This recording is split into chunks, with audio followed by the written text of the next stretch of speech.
प्यारे भाइयों और बहनों, हमारे जीवन में जैसा मैंने कहा कि कष्ट, दुख या फिर सुख, ये सिक्के के दो पहलुओं के जैसे हैं। क्योंकि इंसान का जीवन स्थिर नहीं है, उसके अंदर अच्छाई है, बुराई है, भलाई है, पाप है, पुण्य है, वो सारे काम करता है। झूठ भी बोलता है, सत्य भी बोलता है, पाप भी करता है, पुण्य भी करता है, अच्छाई भी करता है, बुराई भी करता है। तो ये इंसान की फितरत है और इसी की वजह से उसके जीवन में वो कष्टों और सुखों दोनों के लिए जिम्मेदार है। ऐसा नहीं है कि केवल वो सुखों के लिए जिम्मेदार है, वो दोनों के लिए जिम्मेदार है। क्योंकि यदि आप अच्छाई बोएंगे तो अच्छाई मिलेगी, बुराई बोएंगे तो बुराई मिलेगी। अब निर्भर आपके ऊपर करता है। प्रभु ने कहा कि मैं तुम्हारे सामने भलाई और बुराई दोनों रखता हूं, जिंदगी और मौत तेरे सामने मैं दोनों को रखता हूं। चुनना तेरे ऊपर है कि तू क्या चुनना चाहता है, तू क्या चाहता है, बुराई अथवा भलाई, जीवन अथवा मृत्यु। अगर तू मेरी बातों को मानेगा, उन पर चलेगा, विधियों को मानेगा, आदेशों का पालन करेगा, तो सारे वरदान तेरी झोली में पड़े रहेंगे और बरकतें तेरे जीवन के ऊपर आई रहेंगी। लेकिन अगर तू नहीं मानेगा, अगर तू मेरी बातों को नहीं सुनेगा, उसके अनुसार जीवन नहीं जिएगा, तो ये सारी विपत्तियां तुझ पर आन पड़ेंगी। और बीमारियों के विषय में हम पढ़ते हैं अध्याय 28 विधि विवरण ग्रंथ पद संख्या 14 और उससे आगे कि प्रभु कहता है तुझ पर ये सारी बीमारियां, टीबी की बीमारी, सूजन की बीमारी, ज्वर की बीमारी, ताप की बीमारी, बवासीर की बीमारी और अनेक प्रकार की बीमारियां बाइबल में प्यारे भाइयों और बहनों मेंशन है, जहां पर आपको पता लगेगा कि परमेश्वर ये कहता है कि अगर तू मेरी बातों को नहीं मानता, उन पर नहीं चलता, उनके अनुसार जीवन व्यतीत नहीं करता, तो तेरे जीवन में ये सारे कष्ट आन पड़ेंगे। लेकिन अगर तू धर्मशास्त्र की बातों का पालन करेगा, उनके अनुसार जीवन बिताएगा, तो तेरे जीवन में आशीर्वाद आएगा, तेरे परिवार में आशीर्वाद आएगा। परमेश्वर नगर में तेरा कल्याण करेगा, देहात में तेरा कल्याण होगा, तेरी आटा गूंदने की परात को परमेश्वर आशीर्वाद देगा, तेरे घर को, तेरे माल डंगर को और तेरी गाय बैल और पशुओं के बच्चों को भी कहता है ईश्वर आशीर्वाद देगा। अगर आप धर्म शास्त्र के नियमों का, आदेशों का यदि आप पालन करेंगे, उस सच्चे ईश्वर की यदि आप आराधना करेंगे, तो वो आपको इन दुखों में भी संभालेगा, कष्टों के समय में भी आपको संभालेगा, आपको गिरने नहीं देगा, आपके आगे चलेगा।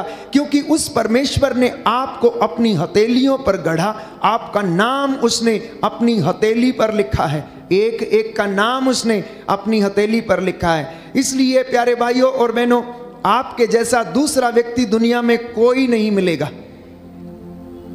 करोड़ों अरबों की संख्या में लोग हैं इस दुनिया में, और आप आश्चर्यचकित होंगे, और होना भी चाहिए, कि आपके हाथ की रेखाएं दूसरे व्यक्ति के हाथ की रेखाओं से नहीं मिलती हैं। और इंसान ने आज थोड़ी सी तरक्की कर ली तो वो सोचता है प्यारे भाइयों और बहनों, पूरी जिंदगी को उसने हासिल कर लिया है, पूरी कायनात पर इंसान सोचता है कि उसने कब्जा कर लिया है, सब कुछ उसका है। प्यारे भाइयों और बहनों, प्रभु का वचन हमें याद दिलाता है कि आखिर ये सब कुछ मेरा है, तुम्हारा है क्या? ये सब कुछ परमेश्वर कहता है कि मैंने तुम्हें दिया है, मैंने तुम्हारे लिए सृजित किया है। इसलिए मेरे और आपके लिए निहायत ही जरूरी बात यह है कि हम उसकी हजूरी में आकर उसका धन्यवाद करें और दुख में, कष्ट में आनंद मनाएं, और वो आनंद प्यारे भाइयों और बहनों हमेशा हमेशा के लिए बना रहे। बोले आमेन, आमेन, हालेलुया, हालेलुया। हे प्रभु यीशु, हे प्रभु यीशु, आपके वचन के द्वारा, आपके वचन के द्वारा मेरे जीवन में शांति आ जाए, शांति आ जाए, चंगाई आ जाए, चंगाई आ जाए। Hallelujah, hallelujah, hallelujah, hallelujah. तो इस दुनिया में यीशु मसीह के जैसा कोई भी इंसान आज तक ना तो हुआ और ना ही होगा, क्योंकि यीशु मसीह सदा एक रूप रहते हैं, वो कभी नहीं बदलते, उनका प्रेम कभी नहीं बदलता, उन्होंने ना केवल आपके लिए अपना प्राण न्यौछावर किया, बल्कि पूरी कायनात के लिए, पूरी सृष्टि के लिए, सारी मानव जाति के लिए अपना प्राण न्यौछावर करके उन्होंने आपके लिए एक आदर्श रखा। सुनिए उन्होंने ये काम कैसे किया। इब्रानियों के पत्र अध्याय 5 पद संख्या 7 में पढ़ते हैं कि मसीह ने इस पृथ्वी पर रहते समय पुकार पुकार कर, आंसू बहाकर ईश्वर से जो उन्हें बचा सकता था प्रार्थना और अनुनय विनय की। श्रद्धालुता के कारण उनकी प्रार्थना सुनी गई। ईश्वर का पुत्र होने के बावजूद भी उन्होंने दुख सहकर आज्ञा पालन सीखा। उस प्रभु यीशु की जिसकी हम आराधना करते हैं, बाइबल हमें बताती है कि वो ईश्वर का पुत्र था। ईश्वर का पुत्र होने के बावजूद उन्होंने दुख सहा, उन्होंने सूली उठाई, अपने हाथों में उन्होंने कील ठुकवाई, अपने पैरों में कील ठुकवाई, अपनी बगल को उन्होंने बर्छी से छिदा दिया, जिससे कि मैं और आप प्यारे भाइयों और बहनों मुक्ति प्राप्त करें। और उसने दुखों में भी प्यारे भाइयों और बहनों कैसे जीना है, कैसे ईश्वर की आज्ञा का पालन करना है, यह मानव जाति को सिखाया।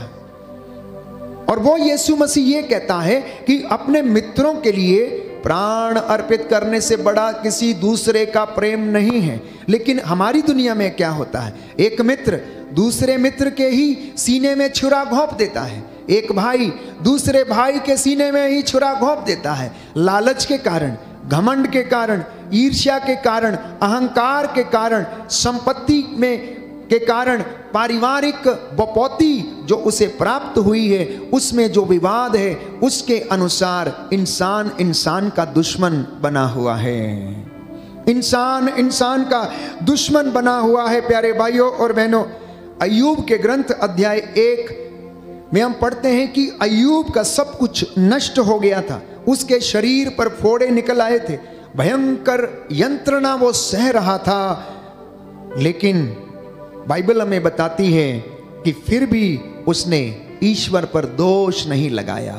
आज इंसान के जीवन में थोड़ा सा कष्ट आता है, थोड़ा सा उसका काम बिगड़ जाता है तो भगवान को कोसने लगता है, ईश्वर को कोसने लगता है कि आखिर मेरे जीवन में ऐसा क्यों है, मेरे ही जीवन में कष्ट क्यों है, क्यों मेरा भाग्य ऐसा क्यों नहीं है, मेरा भाग्य ऐसा क्यों है।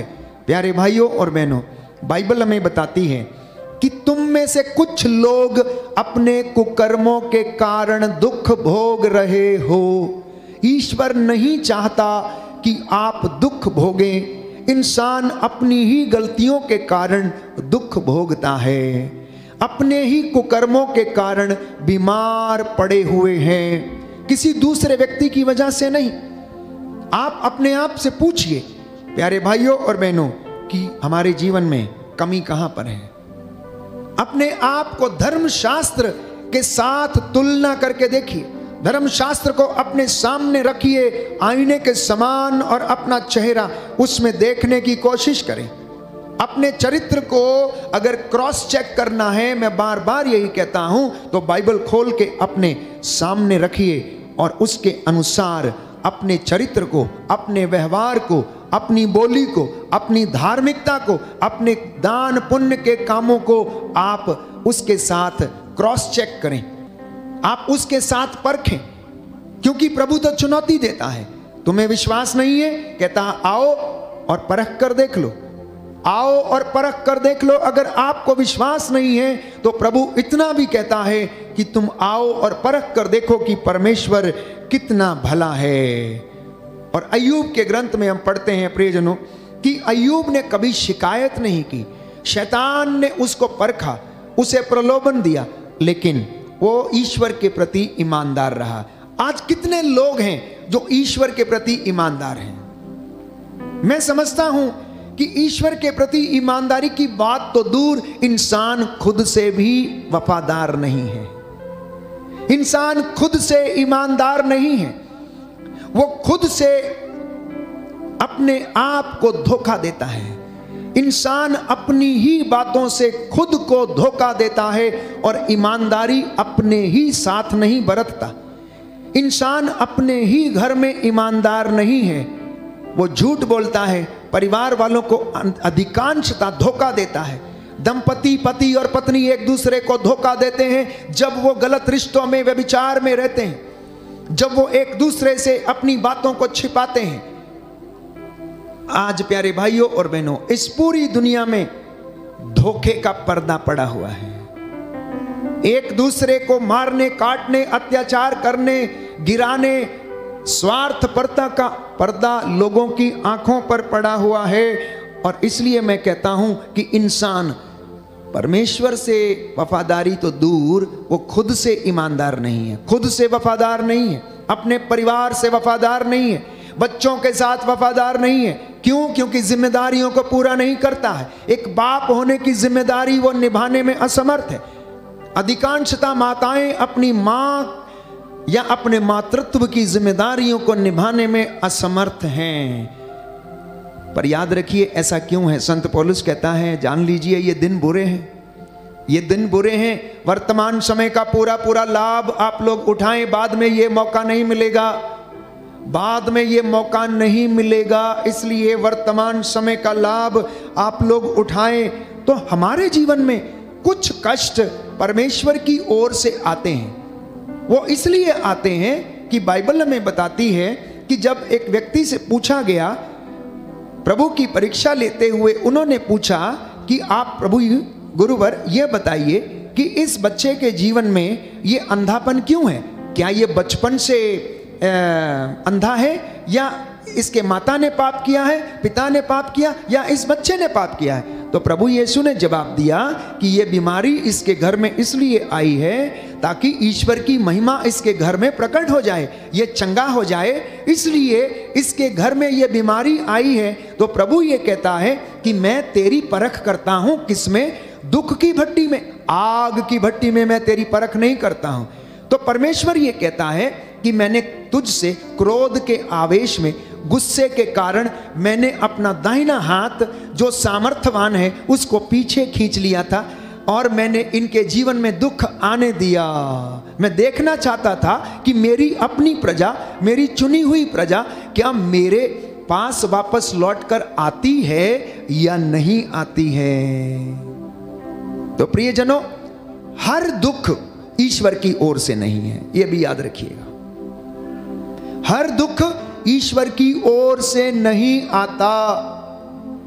हमें समझने की आवश्यकता है कि अगर व्यक्ति धर्मी है, दान पुण्य करता है, उसके बच्चे अच्छा जीवन बिताते हैं, प्रार्थना करते हैं, उपवास करते हैं, पुण्य के काम करते हैं, और इसके बावजूद यदि आपके जीवन में दुख आता है तो समझ लेना परमेश्वर आपके विश्वास की परख करने के लिए आपके जीवन में उस दुख को आने देता है ताकि आप और ज्यादा विश्वास में दृढ़ बनते जाएं। अय्यूब के जैसे वो आपके जीवन की परख करता रहता है, करता रहता है, करता रहता है। क्योंकि बाइबल हमें बताती है धर्मी सदा संकटों में घिरा रहता है, लेकिन परमेश्वर उसकी हड्डियों की रक्षा करता है। इसलिए आप में से बहुत सारे लोग जब मुझे फोन करते हैं तो उनकी बातें होती हैं, कहते हैं फादर जी हमने तो उपवास किया, प्रार्थना किया, ना जाने क्या हो गया, 3 साल हो गए, 4 साल हो गए, 5 साल हो गए प्रार्थना करते, ये दुख हमारे जीवन से नहीं जाता। प्यारे भाइयों और बहनों, विश्वास करना और प्रभु को समर्पित करना, क्योंकि हो सकता है इस दुख की भट्टी में परमेश्वर आपके विश्वास की परख कर रहा हो। क्योंकि बाइबल हमें कहती है, बताती है, स्तोत्र संख्या 119 पद संख्या 50, यह विपत्ति में मेरी सांत्वना है क्योंकि तेरी दया मुझे नवजीवन प्रदान करती है। तो दुख के समय मेरे और आपके जीवन में जो दया हमारे ऊपर दिखाई जाती है वो मेरे और आपके लिए सांत्वना है। बोलिए आमीन, हालेलुया, हालेलुया। हे प्रभु यीशु, हे प्रभु यीशु, मैं विश्वास करता हूँ, मैं विश्वास करता हूँ आपकी कृपा, आपकी कृपा मेरे परिवार के लिए, मेरे परिवार के मेरे लिए, जीवन के लिए, मेरे जीवन के पर्याप्त है, पर्याप्त है। Hallelujah, hallelujah, hallelujah, hallelujah. 2020 दिसंबर से लगभग कोरोना की शुरुआत हो चुकी थी और उसके बाद मार्च अप्रैल में लॉकडाउन शुरू हो गया और उस समय से सब लोगों ने अपने आप को घर में बंद कर लिया। शुरू के कुछ दिन तो बहुत अच्छे थे, लोगों के पास सब कुछ था खाने के लिए। जब चीज़ें खत्म होने लगी और लोगों में बेचैनी बढ़ने लगी, बहुत सारे ऐसे जगह थी जहाँ पर लोग इतनी छोटी सी जगह में रहते थे कि एक ही घर में 8-8 लोग 7-7 लोग एक ही कमरे में रहते थे। और किस तरह से जीवन उन दिनों में गुजर रहा था, जिंदगी और मौत का पता नहीं था। कोरोना के वायरस और महामारी का प्यारे भाइयों और बहनों, जो उस वक्त कहर जो ढाया जा रहा था, वो अपने आप में ऐसा लगता था जैसे कि कभी खत्म होने वाला नहीं है। और उन दिनों में लोगों ने प्रभु की ओर अपने आप को अभिमुख किया। उन दिनों तमाम लोग अपने घरों में प्रभु की ओर मुड़ गए। जिंदगी इतनी प्यारी लगने लगी, हसीन लगने लगी और मौत से इतना डर लगने लगा कि हर व्यक्ति अपने घर में बाइबल खोल के पाठ करने लगा, अपने ईश्वर को याद करने लगा, धूप अगरबत्ती चढ़ाकर ईश्वर को खुश करने की कोशिश करने लगा। पर जानते हैं परमेश्वर क्या कहता है? मुझे तुम्हारे यज्ञ और बलिदान और धूप और चढ़ावे नहीं चाहिए, मुझे तुम्हारा दीनहीन पश्चातापी हृदय चाहिए, मुझे तुम्हारी विनम्रता चाहिए, मुझे तुम्हारा प्यार चाहिए।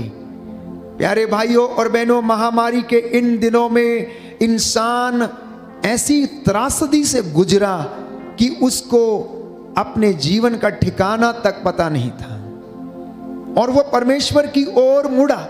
परमेश्वर ने इस महामारी को ना केवल हमारे देश में पर पूरी दुनिया में आने दिया, ये बताने के लिए कि मैं अभी भी एक रूप रहता हूं, मैं बदला नहीं हूं, आदि मैं हूं, अंत में हूं, अल्फा में हूं, ओमेगा में हूं।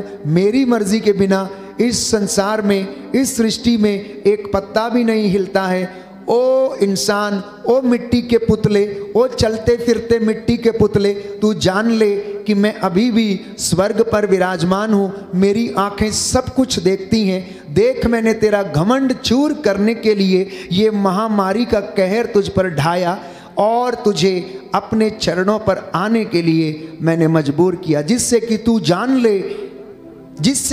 जान ले यहोवा परमेश्वर इस पूरी दुनिया का सृष्टि करता है और यहोवा परमेश्वर राज्य करता है। वो अपनी प्रतिज्ञाओं का धनी है, वो अपने वादों का सच्चा है, वो जो कहता है वो करता है। उसके क्रोध जब भड़क उठता है प्यारे भाइयों और बहनों, तो सुनामी जैसे तूफान उठते हैं, भूकंप होने लगते हैं और इंसान कहीं का नहीं रहता है। इंसान कहीं का नहीं रहता है। इंसान अपने तरक्की पर गर्व करता है, जानते हैं? इंसान अपनी तरक्की पर गर्व करता है, तकनीक पर गर्व करता है, लेकिन आप जान लीजिए कि खुद को बचाने के लिए ऑक्सीजन की कमी हो गई और इंसान ऑक्सीजन को उपलब्ध नहीं करा पाया, जिसकी वजह से बहुत सारे जानें चली गई। यह है हमारे जीवन की क्षणभंगुरता, यह है हमारे लाइफ की शॉर्टनेस प्यारे भाइयों और बहनों, जिसे मुझे और आपको समझने की आवश्यकता है। But I do not know why don't the people understand. लोग क्यों नहीं समझते हैं? क्यों एक दूसरे की जान के दुश्मन बने हुए? क्यों एक दूसरे को नीचा दिखाने के लिए, एक दूसरे को मारने काटने, उस पर अत्याचार करने के लिए लगे पड़े हैं? क्यों सांप्रदायिकता फैलाने के लिए लगे हुए हैं? यहाँ तक कि उसे ये मालूम है कि उसका जीवन बहुत छोटा है। बाइबल कहती है कि आपका और मेरा जीवन घास के फूल के जैसा है, जो सुबह को खिलती है, दोपहर को सूरज का ताप लगने से मुरझा जाती है और क्या होती है, वो सूख जाती है। और किसान क्या करता है, उठाकर उसे आग के हवाले कर देता, वो भस्म हो जाती है, राख हो जाती है। जी, इंसान का जीवन भी ऐसा ही है, इंसान का जीवन भी ऐसा ही है। तो प्रभु से आज ये प्रार्थना करना कि हे प्रभु, मुझे जीवन की क्षणभंगुरता सिखा। मेरे जीवन में जो कष्ट है, परेशानियां हैं, मैं उन सारी बातों के लिए तेरा धन्यवाद करता हूं। अच्छाई के लिए, बुराई के लिए, दुख के लिए, कष्ट के लिए, कमजोरी के लिए, मम्मी पापा के लिए, अपने पूर्वजों के लिए, बच्चों के लिए, धर्माधिकारियों के लिए, नेताओं के लिए, शासकों प्रशासकों के लिए, इन तमाम लोगों के लिए, इनकी कमजोरियों के लिए मैं तेरा धन्यवाद करता हूं। क्योंकि संत पौलुस ये कहता है, जब हम दुर्बल हैं तब हम बलवान हैं। यदि सब लोग बलवान होते, पहलवान होते, तो कोई इनकी इबादत करता, कोई मंदिर जाता, कोई माथा टेकता, कोई दान पुण्य करता, कोई आपको पूछता? कोई नहीं पूछता प्यारे भाइयों और बहनों। इसलिए परमेश्वर ने हर व्यक्ति को उसकी सोच, उसकी समझ के अनुसार उसे वरदान दिया है। जिसके पास जितना बल है, उन गुणों को बना के रखने का परमेश्वर ने उसको उतना ही दिया है। जिसकी झोली जितनी बड़ी है, उसमें उतना ही समाता है। इसलिए परमेश्वर का अनुग्रह अगर लेना है तो आप आत्मत्याग करना, आप उसके सामने आकर घुटना टेकना, मंदिर में प्रार्थना करना, लेकिन आपकी प्रार्थना जो है उसका साक्षात्कार जो है वो बाहर जाकर, मंदिर में के बाहर जाकर लोगों के बीच में होना चाहिए। आपकी इबादत जो आप मंदिर में करते, चर्च में करते, गिरजाघर में करते हैं, वो प्यारे भाइयों और बहनों एग्जीक्यूट होनी चाहिए बाहर समाज में। जब आप अपने भाई से मिलते हैं, अपनी बहन से मिलते हैं, किसी भिखारी से मिलते हैं, या किसी को आपकी ज़रूरत है, जब आप उसके साथ आप बातचीत करते हैं तो आपकी प्रार्थना उनके जीवन में काम आनी चाहिए। कहने का मतलब ये है, कथनी और करनी, इन दोनों में अंतर नहीं होना चाहिए। समानता होनी चाहिए, समानता होनी चाहिए। आज इंसान की कथनी और करनी में फर्क है, इसीलिए उनके जीवन में कष्ट है, परेशानी है, चिंता है। अगर दोनों में समानता हो जाए, इंसान अगर अपने आप से ईमानदारी बरते, वफादार रहे प्रियजनों, तो उसके जीवन में आशीष आएगी, शांति आएगी। और आप, प्रभु का वचन कहता है, जो थोड़े समय तक कष्ट सहना पड़ रहा है, इसकी चिंता ना करें आप लोग। जो थोड़े समय तक आपको कष्ट सहना पड़ रहा है, इसलिए आप चिंता ना करो, ताकि आपका विश्वास खरा उतरे। इसलिए पेतरुस को लिखते हुए संत पौलुस पहले पत्र अध्याय 1 पद संख्या 6 में कहता है कि ये तुम्हारा विश्वास खरा निकले, तुम दृढ़ हो जाओ, इसलिए ये कष्ट तुम्हारे जीवन में मैंने आने दिए हैं। तो संत पौलुस रोमियो को लिखता है अध्याय 8 पद संख्या 18 में कि मैं समझता हूं कि जो महिमा प्रकट होने वाली है उसकी तुलना में इस समय का दुख नगण्य है। दाहिना हाथ उठाकर वचन दोहराएंगे। रोमियो का पत्र अध्याय 8 पद संख्या 18 प्रभु का वचन कहता है, मैं समझता हूँ कि जो महिमा प्रकट होने वाली है, उसकी तुलना में इस समय का दुख नगण्य है। हालेलुया। याकूब का पत्र अध्याय 1 पद संख्या 2 से 4 हालेलुया। जब आप लोगों को दुख का सामना करना पड़े तो चिंता ना करें, निराश ना हो। हर दुख तकलीफ में प्रभु के सामर्थ्य के साथ आगे बढ़ते जाएं। हालेलुया। प्रभु कहता है, यशाया नबी का ग्रंथ अध्याय 48 पद संख्या 10 मैंने तुमको शुद्ध किया विपत्ति की भट्टी में तुम्हारा परिष्कार किया। हालेलुया। स्तोत्रकार कहता है, हे ईश्वर तूने हमारी परीक्षा ली, चांदी की तरह हमारा परिष्कार किया। हालेलुया। तो इसलिए प्रियजनों, जब राहों में कांटे आ जाएं तो रुकना नहीं, चलते जाना, वो स्टॉप नहीं होना चाहिए। दुख आ जाए तो स्टॉप नहीं होना चाहिए। आप याद करें एडिसन को, जिसने बल्ब का निर्माण किया। एडिसन जिसने बल्ब का निर्माण किया, उसने कितनी बार प्यारे भाइयों और बहनों उसका एक्सपेरिमेंट किया और लगभग 50 से ऊपर बार एक्सपेरिमेंट करने के बाद उसे इसमें सफलता मिली। इसलिए मैंने कहा, जहां से आप सोचते हैं कि समाप्त हो गया है, आपकी असली जिंदगी की शुरुआत वहीं से होती है। आपकी असली जिंदगी की शुरुआत वहीं से होती। कहते हैं कि डूबते को तिनके का सहारा काफी होता है। इसलिए परमेश्वर का अनुग्रह आपके इन दुखों में और कष्टों में प्यारे भाइयों और बहनों बना रहे। हम आपके लिए प्रभु की ओर से सांत्वना भरा ये गीत गाएंगे। राहों में कांटे अगर हों, रुकना नहीं चलते जाना, यीशु तेरे साथ है, ये तू विश्वास करना। आज आप में से जितने भी लोग निराश हैं, प्रियजनों विश्वास करना। जो बेड रिडन है, लकवे से पीड़ित हैं, बीमारियों से पीड़ित हैं, बवासीर की बीमारी, रक्तस्राव की बीमारी, इन्फेक्शंस के, शरीर के इन्फेक्शंस, गुर्दे के, लीवर के इन्फेक्शंस, यीशु के पवित्र सामर्थी लहू से चंगे हो जाएं।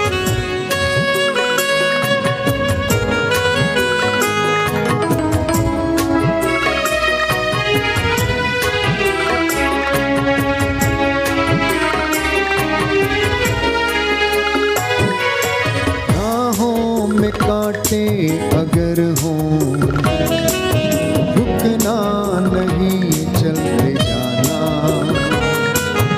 यीशु तेरे साथ है,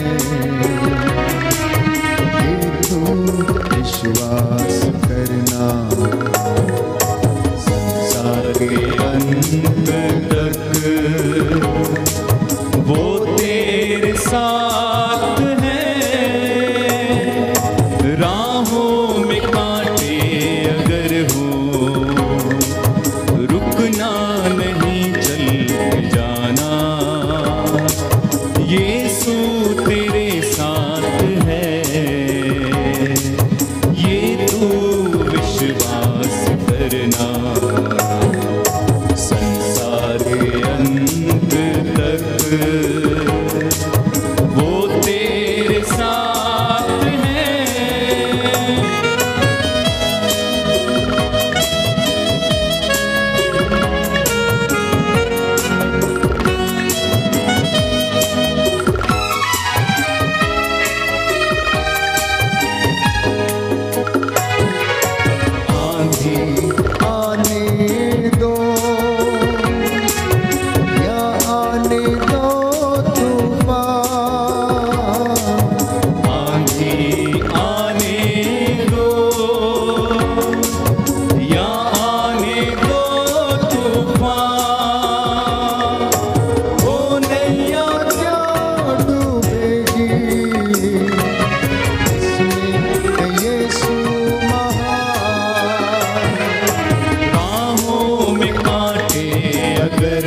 करना। तो प्रियजनों, अगर आप सच्चे विश्वासी हैं, अगर आप सच्चे मसीह हैं, तो याद रखिए कि सच्चे मसीह को आत्म त्याग करना अति आवश्यक है। अपना क्रूस उठाकर चलना अत्यंत आवश्यक है। क्योंकि प्यारे भाइयों और बहनों, तो ज्ञान जो है, स्वतंत्रता जो है, महिमा जो है, ना तो वो क्रूस के आगे है, ना वो क्रूस के पीछे है, ना ही वो क्रूस के नीचे है, और ना ही वो क्रूस के ऊपर, बल्कि वो क्रूस में पाई जाती है। महिमा क्रूस में है, ना आगे ना पीछे, ना दाएं ना बाएं, परंतु हमारी जो सैंक्टिफिकेशन है, पवित्रता है, जो हमारा परमेश्वर की जो महिमा है, जो हमारे जीवन में प्रकट हुई है, वो क्रूस में निहित है। इसलिए इन दुखों से होकर मुझे और आपको गुजरना अनिवार्य है, क्योंकि क्रूस हमारे जिंदगी में परिवर्तन की शुरुआत करता है। और उसने की, हमारा उद्धार किया। उसी क्रूस के द्वारा मैंने और आपने महिमा को अनुभव किया। उसी क्रूस के द्वारा आज मैं और आप परमेश्वर की हुजूरी में बैठे हैं। वो क्रूस जो पाप का निशान था, जिसके ऊपर गुनाहगारों को लटकाया जाता था, वो मौत की निशानी थी। परमेश्वर के पुत्र यीशु मसीह ने उसे जिंदगी का निशान बना दिया। इसलिए मैंने कहा कि महिमा और जीवन और हमारी भलाई उस क्रूस के अंदर है, उस क्रूस में है। इसलिए उसको हमें गले लगाना, जीवन में धारण करना और उसके अनुसार जीवन व्यतीत करना है। आइए हम प्रार्थना करें। दुखों में महिमा छाई हुई है, ये प्रभु ने आज हमें समझाया है। प्रभु इस वचन के द्वारा हमें प्रोत्साहित करें और हम उसकी हुजूरी में बढ़ते जाएं।